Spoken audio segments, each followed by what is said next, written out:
Hi, everybody. Happy Monday. Ian Bremmer here, and I have your quick take. Going back to Russia and Ukraine, we're almost 2 months into this war, and I continue to be very pessimistic about where we are heading. Over the last few days, the biggest headline, I think, has been the sinking of the Moskva. This is Russia's carrier. It's its flagship of its Black Sea fleet.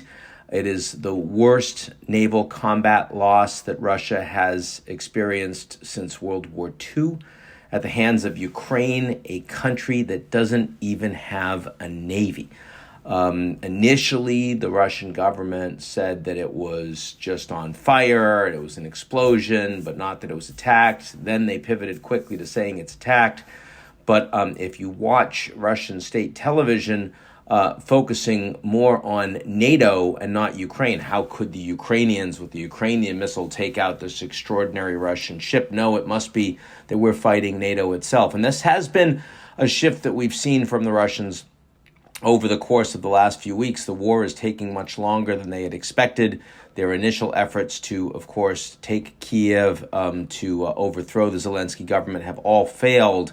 And what you're seeing is a shift away from we're fighting Ukraine and denazifying that regime, and instead towards the reason it's taking so long is because we're fighting all of NATO, that the West as a whole is fighting against us, and they're sending troops on the ground that they're not really admitting to, and they're sending all this military equipment, which of course they are, trumpeting, and indeed that the attack on this cruiser, which was purely at the hands of the Ukrainian military, nonetheless, the Russians are saying NATO is behind it. Look, I mean, there is something to this.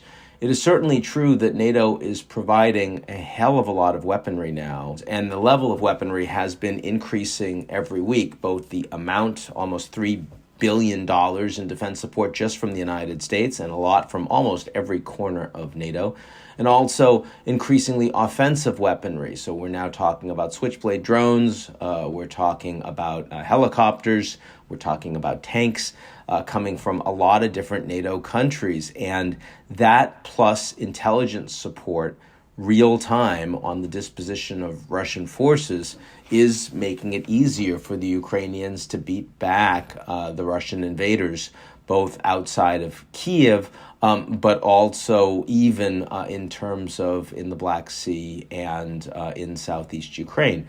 The Russians are going to adapt their military strategy. They've, fought for 50 days now, but you'll remember, the war against Finland was 100 days before they won it. The Russians have staying power, and they're willing to send more troops into the fight.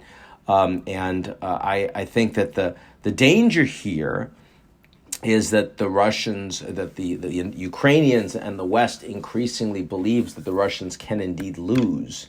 But that only works, and that is obviously it's the outcome everyone would love to see, leave aside Putin, aside from the fact that he's not prepared to accept it. If he's not going to capitulate, if he's only going to continue to escalate, then what you really want is to freeze the conflict as opposed to force him into a corner and try to defeat him militarily, because a full defeat of Russia militarily vis-a-vis Ukraine is really not doable.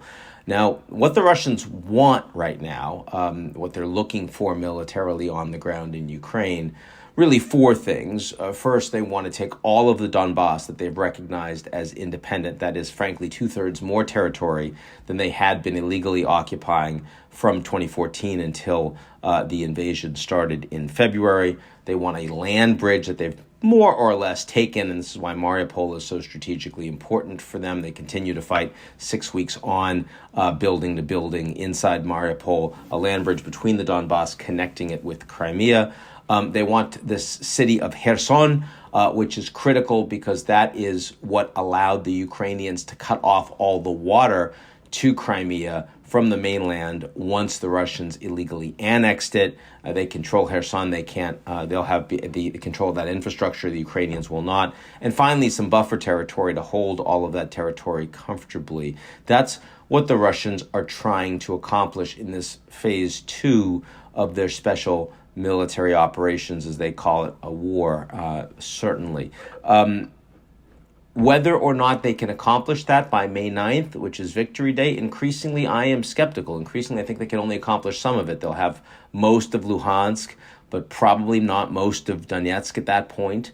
And it's not clear whether they will be able to declare sort of victory even in this second phase of battle by May 9th. Increasingly, the Ukrainians are getting much more capacity, and their morale is, of course, very high. Then you also have the international front, where it's much worse for the Russians on every front because they're cut off economically from all of the advanced industrial democracies, which is where so much of their trade and export has gone, because there is so much expansive defense spending, as well as support of Ukraine, the Ukraine that is still held not by Russia, which is the vast majority of it, because you're going to see so much more willingness to advance to forward deploy troops in the Baltic states, in Poland and Romania and Bulgaria, and of course Finland and Sweden soon to be joining NATO.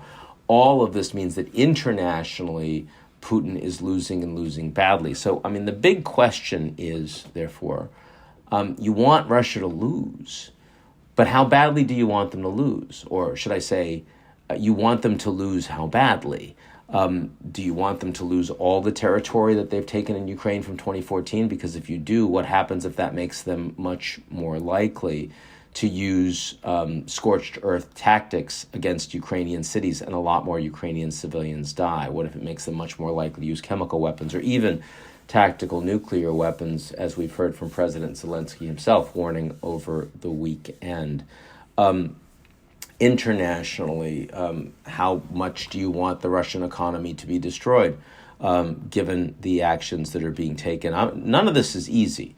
I'm simply saying that it seems clear that from a geopolitical position, you obviously didn't want the Russians to take Kiev. You didn't want them to overthrow Zelensky.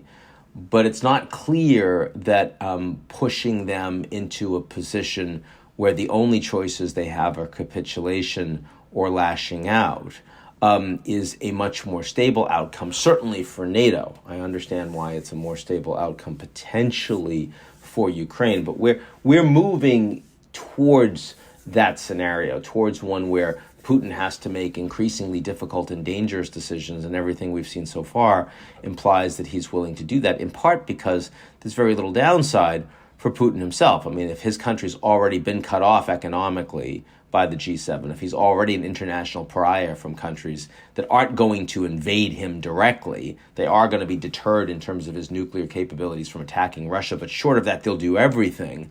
Well, then what then prevents Putin from doing everything he can to ensure that Ukraine is not a viable country going forward? That's a very good question that needs to be asked strategically by everyone in NATO that is engaged in this fight right now. I'm deeply sympathetic to providing enormous amounts of support to Ukraine, especially because this is not a proxy war that's being fought over Ukraine. This is Ukraine was invaded.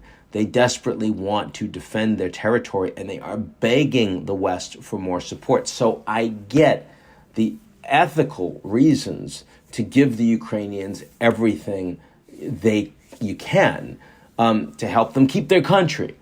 But at some level, there is a greater amount of risk that's taken if it looks like the Russians are in a position that they might actually, quote unquote, lose, and Putin doesn't have a back down. Putin only has an escalation button.